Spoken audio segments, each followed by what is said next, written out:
the noise in the background where they're doing some angle grinding, but I'm up in one of the follow spot boxes.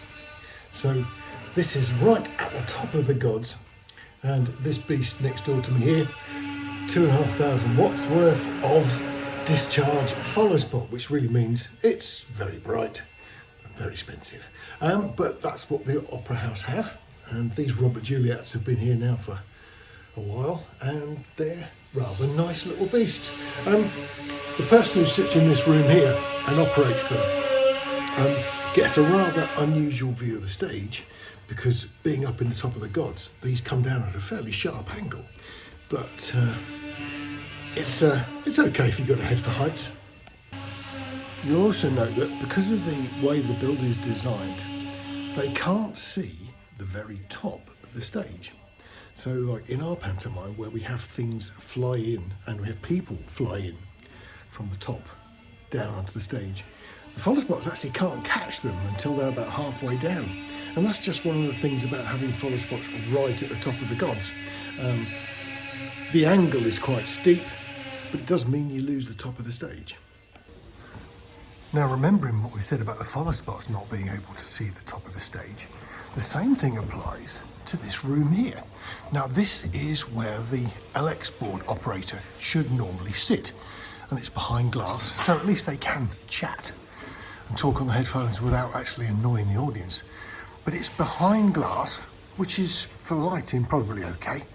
But the snag they've got, of course, is exactly the same thing. If they look down there, they've actually got not exactly the best view of the stage. And for someone who's doing the lights, to not be able to see the effect of some of the things that you're doing, it's a bit tricky. For me, one of the really fun things about these Frank Matcham theatres is how you get between level to level. So if you go through the auditorium door, you come into this little corridor, and you can come and then go down some more stairs here. But these staircases are not symmetrical. So if you go down one on the audience left or one on the audience right, they sort of lead to different floors. So it's quite weird.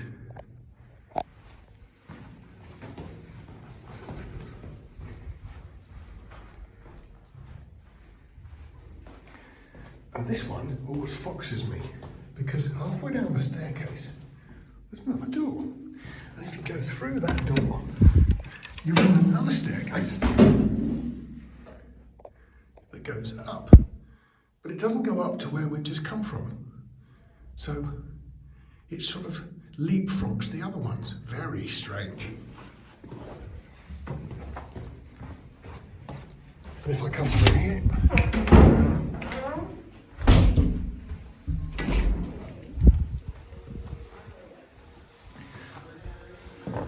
I'm back in the auditorium. But look into where I've been, I've missed out the upper circle. Didn't come to that at all. Now, one of the really nice things that happened in the refit, at the back of the stalls, we've actually got a technical area, which is so rare nowadays. Seats are the thing that make the money, so the lighting people, the sound people often get stuck into very silly places. But here, for this particular show, the one man and a mic show, we've got a fairly small desk in for the audio.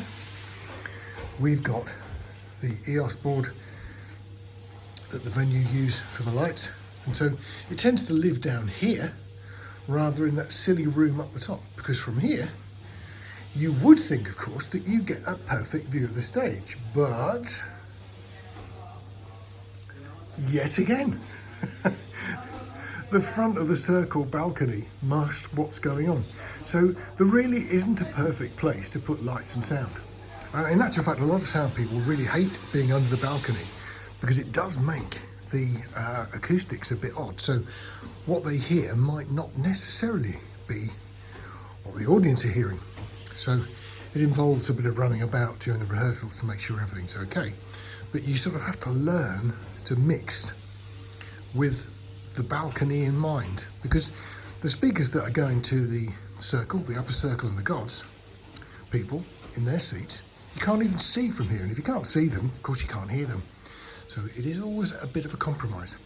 And yet again, we've got another one of those facilities panels. Different style, of course, here, because it's in this particular area, the needs are going to really be for lights and sound type attachments. Here, there's plenty of things stuck into sockets marked audio data, because everything nowadays is sort of run on Cat5.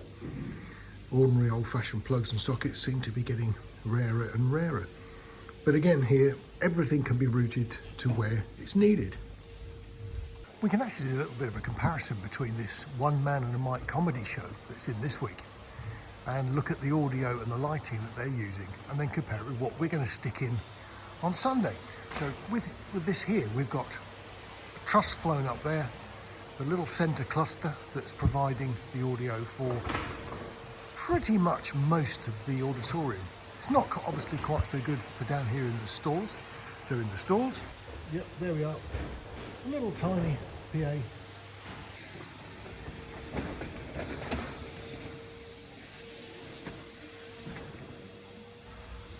We're now looking up from the stalls to above the circle edge, and if you look along there, that's actually the lighting that the venue have put in this week for the comedy shows.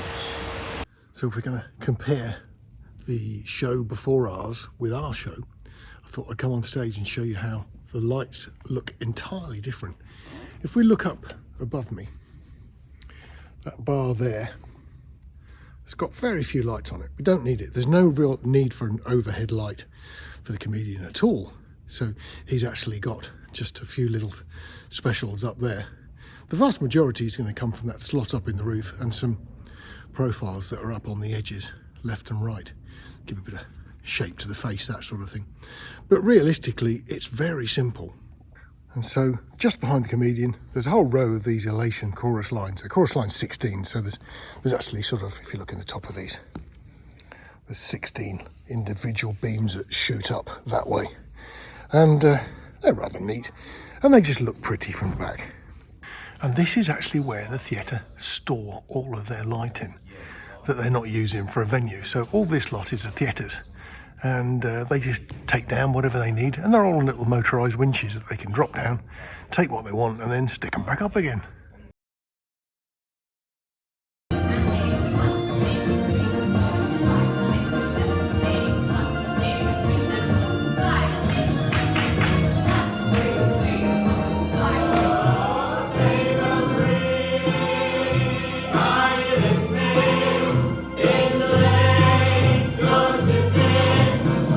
Side.